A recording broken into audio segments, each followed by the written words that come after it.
Welcome to S के achiever nurses classes. तो आज हम लोग इस वीडियो में रीनल कैलकुलाई के बारे में पढ़ने वाले हैं। तो A to Z concept renal calculi का पढ़ने वाले हैं। A to Z concept means definitions, इसमें causes, type, sign and symptom, diagnostic evaluation and management में मेडिकल एंड सर्जिकल मैनेजमेंट दोनों पढ़ेंगे।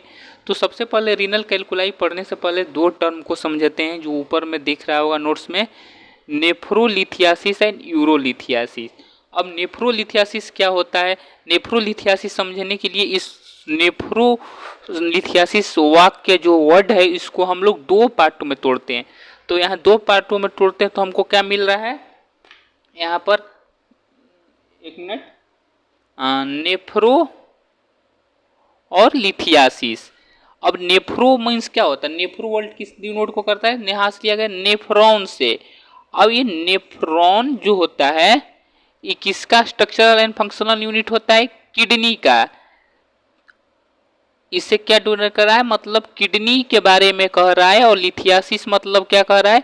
Formation of stone. तो नेफ्रोलिथियासिस मीन्स क्या हुआ? Formation of stone in the kidney. अब यहाँ दूसरा शब्द दिख रहा है आपको, यूरोलिथियासिस। अब ये यूरोलिथियासिस क्या कर रहा है? तो यूरोलिथियासिस मीन्स होता है, यूरोलिथियासिस मीन्स तब जाने फॉर्मेशन ऑफ स्टोन। और यूरो शब्द क्या कर रहा है? यूरेटर। अब यूरेटर क्या होता है? ये यूरेटर जो किडनी में यूरिन का फॉर्मेशन होता है उस फॉर्मेशंस के बाद स्टोर करता है कहाँ पर? ब्लैडर में। अब ब्लैडर में स्टोर करता है तो किसके थ्रू करता है? जिस पाइप थ्रू करता है इसको कहते हैं यूरेटर। तो सिर्फ यूरेटर में स्टोन का फॉर्मेशन हो रहा है उस टर्म को क्या कहेंगे? यूरोलिथियासिस। और सिर्फ किडनी में स्टोन का फॉर्मेशन हो रहा है तो इसको क्या करेंगे? कहेंगे नेफ्रोलिथियासिस। तो दो शब्द को हम लोग पढ़ लिए। अब चलते हैं डेफिनेशंस की ओर। तो डेफिनेशंस में पहले देखते हैं renal calculi also known as nephrolithiasis. क्यों नेफ्रोलिथियासिस कहते हैं? रीनल कैलकुलाई क्या होता है? Renal stone. तो nephrolithiasis means stone in kidney, इसलिए इसको कह रहा है कि renal calculi also known as the nephrolithiasis is a kidney stone disease. क्या है? किडनी स्टोन डिजीज है whereas a solid pieces of material which is form in the kidney from minerals in urine.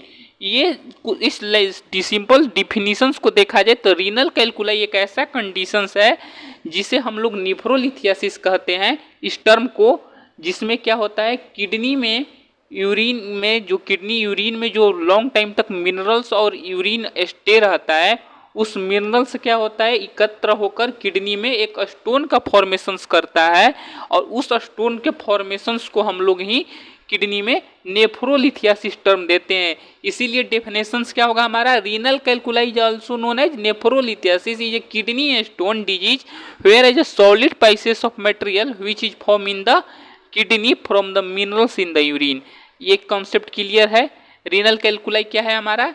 Kidney में stone formations की क्रिया को हम लोग nephrolithiasis या रीनल कैलकुलाई कहते हैं।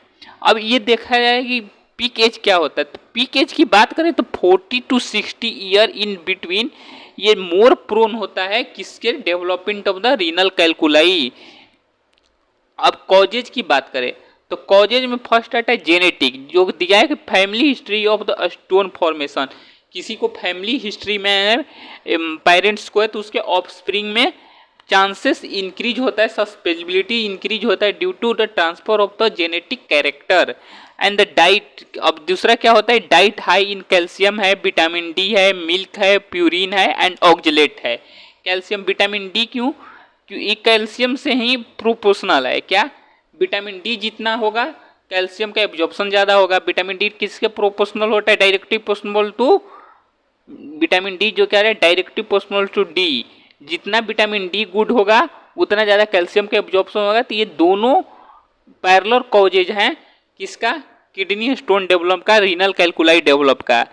तीसरा देखते हैं urinary stasis due to dehydration of immobilisation और secondary life of style. Urinary stasis क्या है? यूरिनरी स्टेसिस वो क्रिया है जहाँ पर यूरिन का लंबे समय तक ट्यूब है, ये यूरेटर है या कोई भी ट्यूब है कैलिक्स का, इसमें कोई भी ट्यूमर है तो यहाँ पर अगर यूरिन लंबे समय तक स्टे कर रहा है तो यहाँ पर नेफ्रोलिथियासिस होने की चांसेस ज़्यादा है रीनल कैलकुलाई ज़्यादा होने की चांसेस है। अगर इकैलिक्स के किडनी के अंदर ट्यूब में हो रहा है, अगर यूरेटर में हो रहा है तो उसको क्या करेंगे, यूरोलिथियासिस, जैसे हम पहले डिस्कस कर चुके हैं। और इमोबिलाइजेशन, वहीं इमोलाइजेशन दे रहा है। अब तीसरा चौथा मुख्य कॉज है हाइपर कैल्सीमिया, वहीं कैल्शियम का लेवल एलिवेट है and hyper parathyroidism. Hyper parathyroidism कैसे कॉज करेगा, हाइपर पैराथायरॉयडिज्म में क्या होता है कि कैल्शियम का एब्जॉर्प्शन इंक्रीज हो जाता है। अब कैल्शियम का एब्जॉर्प्शन इंक्रीज होने से क्या हो जाएगा, आपको कैल्शियम क्या कॉज कर रहा था, रीनल कैलकुलाई।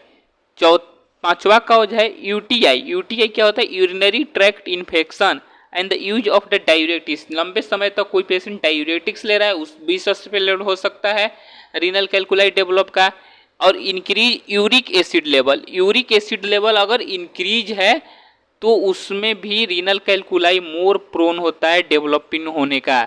अब टाइप्स की बात करें तो मुख्यतः 5 तरह के टाइप आते हैं, calcium phosphate, calcium oxalate and struvite stone and the uric acid and cystine. Calcium phosphate में क्या होता है, अब इसमें क्या होता है, कैल्शियम एंड फॉस्फेट का एक्यूमुलेशन होने लगता है जिसके कारण रीनल कैलकुलाई डेवलप करता है। इसमें क्या दिया, this type of stone caused by the super saturation of the urine with the calcium and phosphate। अब कैल्शियम और फॉस्फेट में क्या होता है, कैल्शियम फॉस्फेट में, लेकिन कैल्शियम ज़्यादा अमाउंट में इसमें होता है। इस कारण क्या कहा जाता है, कैल्शियम फॉस्फेट जो भी डायग्नोस होता है जिस पेशेंट को, उसमें क्या अवॉइड किया जाता है, हाई कैल्शियम रिच डाइट, जैसे मिल्क हुआ, डाइटरी प्रोडक्ट हुआ। अब कैल्शियम ऑक्जेलेट में क्या होता है, सेम चीज़ होता है कैल्शियम फॉस्फेट की तरह ही। कैल्शियम ऑक्जेलेट में कैल्शियम ऑक्जेलेट का फॉर्मेशन ज़्यादा होने लगता है, एक्यूमुलेशन ज़्यादा होने लगता है, जिसमें इस टर्म में कैल्शियम ऑक्जेलेट में ऑक्जेलेट का कॉन्सेंट्रेशन ज़्यादा होता है। और ओवरऑल कैल्शियम ऑक्जेलेट लिया जाए तो renal calculi most abundant type है, मुख्यतः टाइप है। 70 to 80% जो भी पेशेंट डायग्नोस होते हैं रीनल कैलकुलाई का, वो कैल्शियम ऑक्जेलेट से ही डायग्नोस होते हैं। इसमें क्या होता है, कैल्शियम और ऑक्जेलेट का सेचुरेशन होने लगता है यूरिन के साथ, जिसमें हाई ऑक्जेलेट होता है। तो अब क्या अवॉइड करेंगे, हाई ऑक्जेलेट जो भी फूड होता है उसको कर दें, जैसे बियर हुआ, ग्रीन लीफी वेजिटेबल्स हुआ एंड व्हीट जर्म हुआ, सीड्स ऑल्सो इसी में आ जाते हैं। अब नेक्स्ट देखते हैं एस्ट्रोवाइट स्टोन। एस्ट्रोवाइट स्टोन में क्या होता है, ट्रिपल फॉस्फेट कहते हैं। इसको ट्रिपल फॉस्फेट क्यों कहते हैं, क्योंकि इसमें क्यों ट्रिपल फॉस्फेट इसलिए कहते हैं कि इसमें कैल्शियम, मैग्नीशियम, फॉस्फेट, मुख्यतः 3 एबंडेंट मिनरल्स होता है and ammonia extra less concentration में होता है।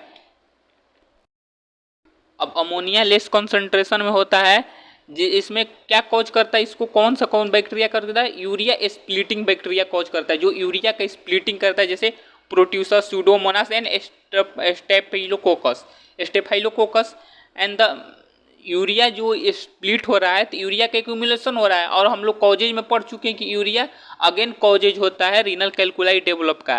अब चौथा मोस्ट कॉमन कॉजेज की बात करें, मोस्ट कॉमन नहीं कर सकते, ये तो 10% पाया जाता है। मोस्ट कॉमन क्या होता है हमारा, calcium oxalate and the uric acid stone. It is the cause by excessive dietary purine. Purine क्या होता है, ये 2 प्रोटीन है, एडेनिन एंड ग्वानिन। एडेनिन और ग्वानिन कहाँ पाया जाता है, मोस्ट में कमेंट कर में बताइए आप लोग। चलिए आप लोग बता चुके होंगे तो हम बता दे रहे हैं, डीएनए। डीएनए में मोस्ट एबंडेंट प्रोटीन है adenine and guanine. Thymine, cytosine भी होता है, तो adenine and guanine most common है। तो चलिए हमारा टॉपिक है तो रीनल कैलकुलाई पर हम फोकस करते हैं। तो एडेनिन ग्वानिन क्या करता है, increase uric acid level. Uric acid level इसमें भी इंक्रीज हुआ है एडेनिन ग्वानिन के एक्सेसिव एक्यूमुलेशन के कारण। तो इसमें यूरिक एसिड क्या कॉज कर रहा था, रीनल कैलकुलाई कॉज हुआ। अब इसमें क्या अवॉइड करेंगे, प्यूरिन जो भी सोर्स है एडेनिन ग्वानिन जिसमें प्यूरिन में पाया जा रहा है, उसको मिट्स हुआ, ग्रेविस हुआ, रेड मीट हुआ, रेड वाइन हुआ, सारे ये मोस्ट एबंडेंट कॉज हो सकते हैं किसका, यूरिक एसिड स्टोन का। अब क्या है most and last common, cystine stone का। It is caused by cystine crystal formation. अब इसमें सिस्टीन क्रिस्टल फॉर्मेशन किस चीज़ से होता है, अब सिस्टीन मिथायोनिन कहाँ पाया जाता है, ये टाइप होता है किसका, सिस्टीन एमिनो एसिड। अब जिसमें भी मिथाइनोनिन अगेन वही एग में हुआ, मीट में हुआ, फिश में हुआ पाया जाता है, तो इस सब चीज़ को एवॉइड करने के लिए पेशेंट्स को बोला जाता है। And the sign and symptom, जिस पेशेंट को रीनल कैल्कुलाई होता है उस साइन एंड सिम्टम क्या शो करेगा, तो सबसे पहले severe pain in the side and back below the ribs. कहाँ पर पेन करता है? Below the ribs, back and the side में पेन फील करेगा। Pain that spreaded into the lower abdomen and groin area में पेन को spread करेगा। And the pen that comes in wave and fluctuate in the intensity, जो भी pen होगा वो wave में होगा एंड फ्लैक्चुएट इंटेंसिटी में होगा। कभी सीवियर पेन होगा, कभी मॉडरेट पेन होगा, कभी नॉर्मल पेन होगा। तो इसकी इंटेंसिटी में फ्लैक्चुएशंस आएगा, सीवियरिटी में फ्लैक्चुएशंस आएगा। किसको? रीनल कैल्कुलाई डेवलपिंग पेशेंट्स को। अब पेन इन यूरिनेशन, जब भी यूरिन में पास आउट करने को होगा तो उस पेन इन यूरिनेशन होगा। तो आप इस टर्म को क्या कहते हैं मेडिकल में? पेन इन यूरिनेशन को एक मेडिकल टर्मिनोलॉजी में क्या इसको कहा जाता है, आप कमेंट बॉक्स में बताइए। तो पेन इन यूरिनेशन में क्या क्या और फील होगा? क्लाउडी एंड फाउल स्मेलिंग होगा, नोजिया एंड वोमिटिंग होगा।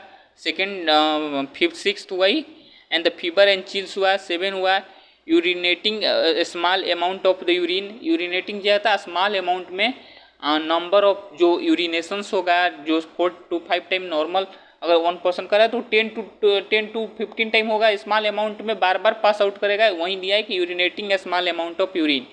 अब हम लोग ने साइन एंड सिम्टम पढ़ लिया, कॉजेज पहले पढ़ चुके हैं, टाइप पहले पढ़ चुके हैं, डेफिनेशंस भी जान लिया है, कॉमन साइट भी जान लिया है।